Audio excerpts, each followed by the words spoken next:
குறிச்சு வச்ச மாதிரியே இருக்கா. அவர் ஆசைப்பட்டது எல்லாத்தையும் அவரோட ரூம்ல பத்திரமா வச்சிருக்க. அவரோட குழந்தையும் நீங்களும் அங்கதான் இருக்கணும். அது இல்ல, நான் வீட்டை விட்டு போறேன். எனக்கு வெறும் தாலியை மட்டும்தான் கொடுத்திருக்காரு, உங்களுக்கு வாரிசைய கொடுத்திருக்காரு. ரெண்டுத்துக்கும் ரொம்ப வித்தியாசம் இருக்கு. தயவு செஞ்சு நான் சொல்றது புரிஞ்சுக்கோங்க. தேன்மொழி, உங்க மனசு எனக்கு புரியுது தேன்மொழி. நாம 2 பேருமே அவருக்கு செய்ய வேண்டிய கடமை ஒண்ணு இருக்கு. தாத்தா பாட்டி ஆதரவோட இவன் வளரணும். அதான் நாம அவருக்கு செய்யற நன்றி கடன். உனக்கு கொடுக்கறதுக்கு இதை தவிர இப்ப என்கிட்ட எதுவுமே இல்லை தேன்மொழி.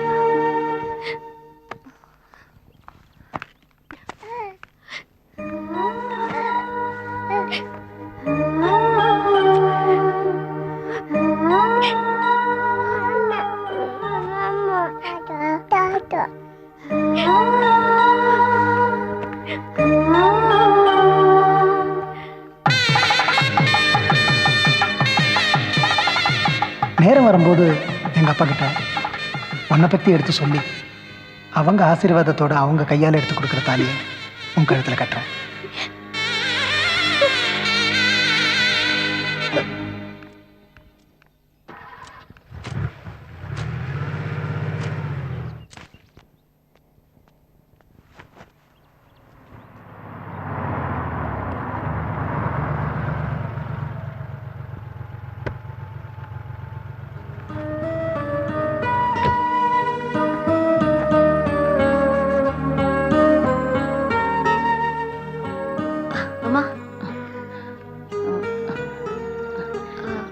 வாமா, உள்ள வா.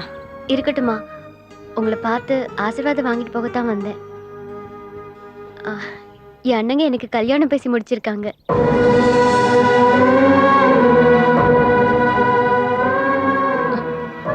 பெரிய குடும்பம். மாப்பிள்ளை என்ஜினியர். எனக்கு பார்த்துருக்கிற மாப்பிள்ளை ரவுடியோ பொறுக்கியோ இல்லை, படிச்சவர், பண்புள்ளவர். நீ நல்ல பொண்ணுமா. உனக்கு வரப்போறவனும் நல்லவனா தான் இருப்பான். ஆண்டவன் உன்னை நல்லா வச்சிருப்பான். உங்களை மாதிரி நல்ல மனசுள்ளவங்க ஆசீர்வாதம் தான் எனக்கு வேணும். எந்த ஆபத்தும் வராம எனக்கு காப்பாத்தும். நான் வரேம்மா.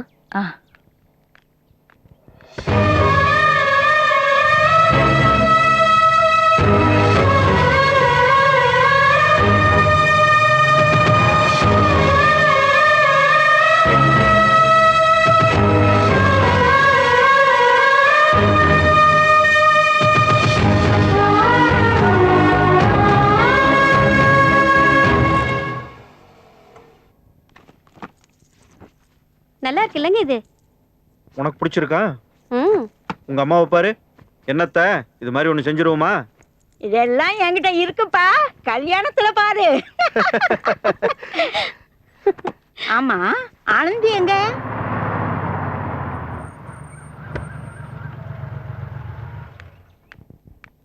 ஆனந்தி, எங்கப்பா போயிருந்த? அண்ணனுங்க உன்னை தேடிட்டே இருந்தாங்க. சும்மா ஃப்ரெண்ட்ஸை பார்க்க போயிருந்தேன். ஏய், இனிமே எந்த ஃப்ரெண்ட்ஸையும் நீ பார்க்க கூடாது. ஏன் அவ ஏதாவது தப்பு பண்ணிட்டாளா? போமா, உள்ள பாட்டி காத்துக்கிட்டு இருக்கா. வாமா. அண்ணே, மறுபடியும் இவனை பார்த்தா இந்த கல்யாணத்துக்கு முடிவெடுத்ததாரு நீயா நானா? டேய், நம்ம செய்யணும்னு நினைச்சதா அவ செஞ்சிருக்காடா. வா. இந்த சாரியை நீ ரிசப்ஷனுக்கு கட்டினா உனக்கு ரொம்ப நல்லா இருக்கும். இதெல்லாம் பார்க்காம நீ எங்கம்மா போயிருந்த? நீ பார்த்தாலே போதும் பாட்டி.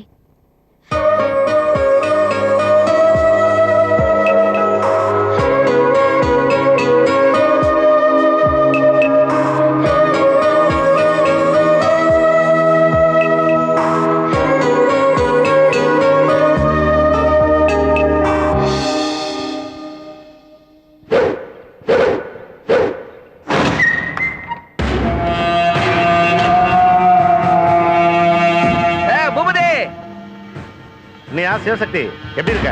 என் தங்கச்சி காதம்பரி எப்படி இருக்கா? யாருக்கு தெரியும்? ஏன் இப்ப உன்னோட இல்லையா? புதுசா ஒருத்தனை தேடி பிடிச்சிருக்கா. ஏய், என்னடா சொல்ற? ஏன் சட்டியா பிடிக்கிற? முடிஞ்ச அவன் சட்டியை போய் பிடி. மூர்த்தியோட தம்பி வைத்தி தான் இப்ப உன் தங்கச்சியா வப்பாட்டியா வச்சிருக்கான்.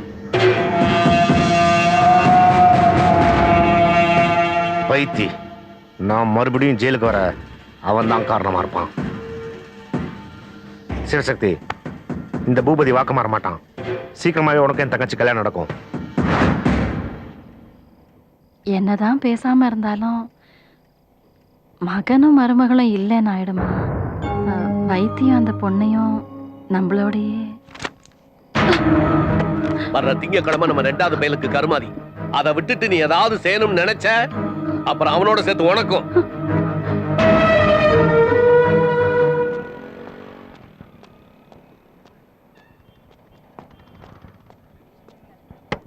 ஏய், ஆட்டோ எடு.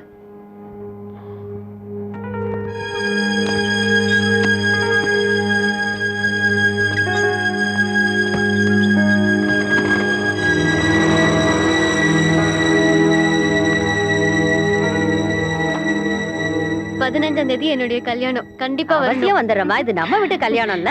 2 நாள் முன்னாடியே வந்து கண்டிப்பா வர ஆனந்தி. பாட்டி, நீங்களும் வந்துருங்க. 15ஆம் தேதி தானேம்மா? ஆமா, 15ஆம் தேதி. மறக்காம வந்துடுறோம்மா.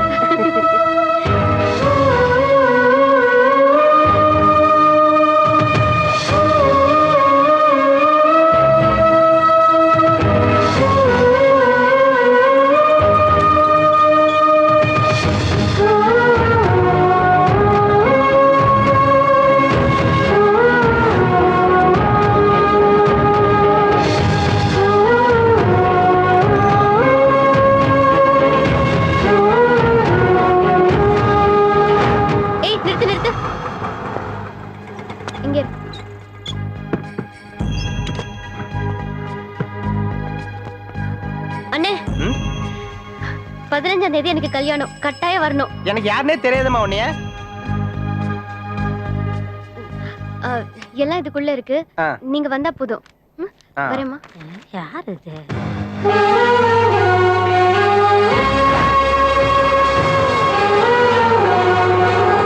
இங்க நிறுத்து. மீட்டர்ல 20 ரூபாய். 4 தடவை சுத்தினதுக்கு 400. மொத்தம் 420. பாக்கி டிப்ஸ்.